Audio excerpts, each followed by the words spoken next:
নমস্কার বন্ধুরা, আজকে আমি আপনাদের জন্য নিয়ে এসেছি একদম ঘরোয়া স্টাইলে সুস্বাদু এঁচোড়ের তরকারি, যা মাংসের টেস্টকেও হার মানাবে। খুব সহজ উপকরণ দিয়ে কম সময়ে কিভাবে এই মজাদার রেসিপি বানাবেন সেটাই আমি আপনাদের সাথে শেয়ার করব। এঁচোড় বানাবার জন্য এখানে আমি নিয়েছি একটা আলুটাকে আমি সেদ্ধ করে নিয়েছি। আপনারা চাইলে এটা ভেজেও রান্নাটা করতে পারেন। আর নিয়েছি এঁচোড়, কেটে নিয়েছি। সবার প্রথমে আমি এঁচোড়টাকে সেদ্ধ করে নেব, এই জন্যে একটা বাসনের মধ্যে চাপিয়েছি আর জল দিয়ে দিয়েছি। আর এর মধ্যে দিয়ে দিচ্ছি পরিমাণ মতো নুন, আর দিয়ে দিচ্ছি হলুদ গুঁড়ো। ঢাকা দিয়ে আমি এটা সেদ্ধ করতে দেব।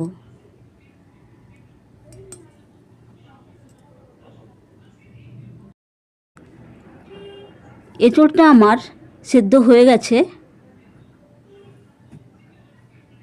আমি চেক করে নিয়েছি।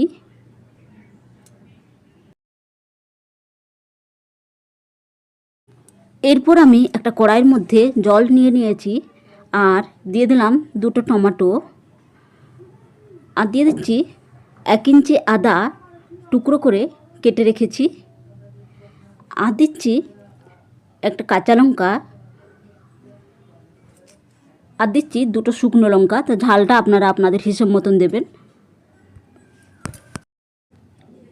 টমেটো আমার সেদ্ধ হয়ে গেছে, আর যখনই আমরা বুঝতে পারবো টমেটোটা ফেটে গেছে বা উপরে ছালটা ছেড়ে গেছে, উঠে গেছে, তখনই জানবো যে আমাদের টমেটো সেদ্ধ হয়ে গেছে। এরপর আমি গ্যাস বন্ধ করে দিলাম আর এটা পুরোপুরি ঠান্ডা করে নেব। টমেটো পুরোপুরি ঠান্ডা হয়ে গেছে, এরপর আমি উপরের ছালটা ছাড়িয়ে নিচ্ছি।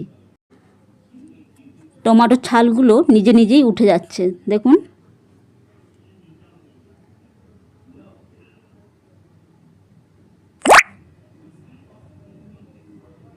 এরপর এই টমেটো, আদা, কাঁচা লঙ্কা আমি একটা মিক্সি জারের মধ্যে নিয়ে নিচ্ছি, এটা পেস্ট বানিয়ে নেব।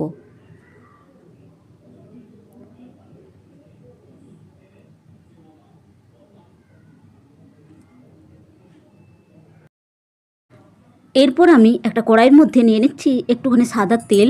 তেলটাকে খুব ভালো করে গরম করে নেব, আর দিয়ে দিচ্ছি একটা বড় দেখে পেঁয়াজ।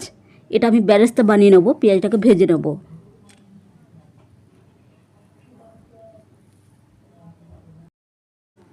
পেঁয়াজটা আমার লাল করে ভাজা হয়ে গেছে, এর বেশি ভাজলে তেতো হয়ে যাবে। এরপর আমি এটা উঠিয়ে রেখে নেব।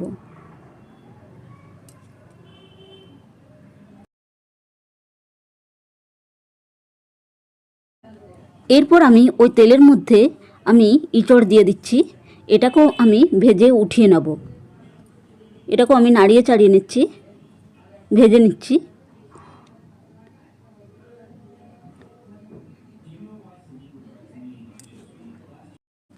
আর আমি আলুটাও দিয়ে দিচ্ছি, এর সাথে ভেজে নেব।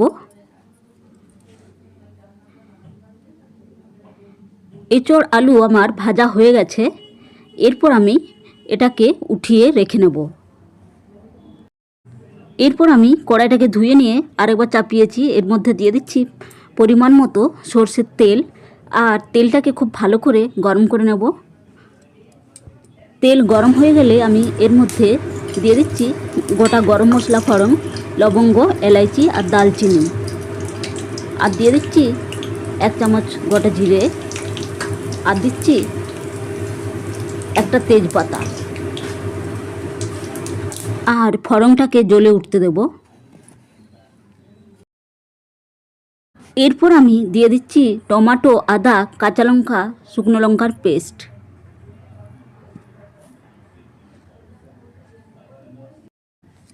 আর দিয়ে দিচ্ছি 1 চামচ হলুদ গুঁড়ো, দিয়ে দিচ্ছি 1 চামচ জিরের গুঁড়ো, আর দিচ্ছি ধনের গুঁড়ো, আর দিচ্ছি কালারের জন্যে কাশ্মীরি লাল লঙ্কার গুঁড়ো। এরপর মশলাটা খুব ভালো করে কষিয়ে নেব। মশলাটা খুব ভালো করে কষানো হয়ে গেছে, মশলা থেকে তেল বেরিয়ে এসেছে। এরকম সময়ে আমি এর মধ্যে দিয়ে দিলাম 2 চামচ ফেটানো টক দই। দইটা দেওয়ার পরে আমি আরেকবার মশলাটাকে খুব ভালো করে কষিয়ে নেব। দেখুন মশলা আমার কষানো হয়ে গেছে, মশলা থেকে তেল বেরিয়ে এসেছে। এই সময় আমি দিয়ে দিচ্ছি ভেজে রাখা এঁচড় আর আলু।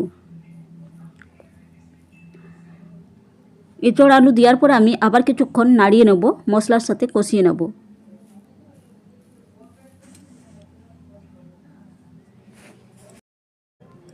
বন্ধুরা এইভাবে একবার এঁচড় বানিয়ে খাবেন, খেতে অসাধারণ লাগে, খুব টেস্ট হয়, একবার বানাবেন এইভাবে।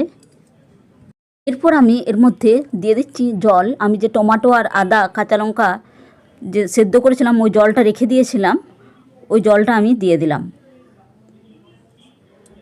নাড়িয়ে নেব।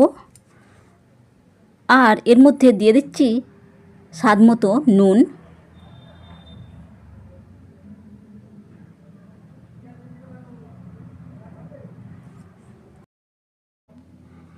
আর এটাকে আমি আবার ঢাকা দিয়ে আবার কিছুক্ষণ হতে দেবো, 4-5 মিনিটের মতো কম আঁচে।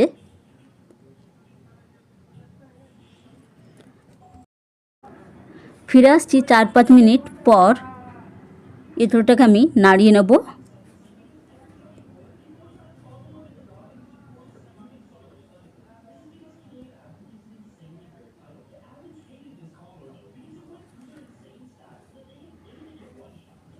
এরপর আমি এর মধ্যে দিয়ে দিচ্ছি 1 চামচ গরম মশলা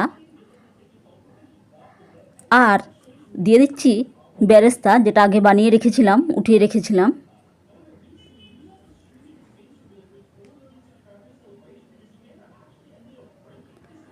বন্ধুরা আপনাদের যদি ঘি আর চিনি যদি পছন্দ, আপনারা এই সময়ে 1 চামচ ঘি আর একটু চিনি দিয়ে দেবেন, তাহলে এর স্বাদ কিন্তু অসাধারণ হয়ে যাবে। কিন্তু আমরা ঘি আর চিনি দুটোই অ্যাভয়েড করি, সেই জন্য আমরা দিলাম না। তৈরি হয়ে গেল আমার এঁচড়ের রান্না।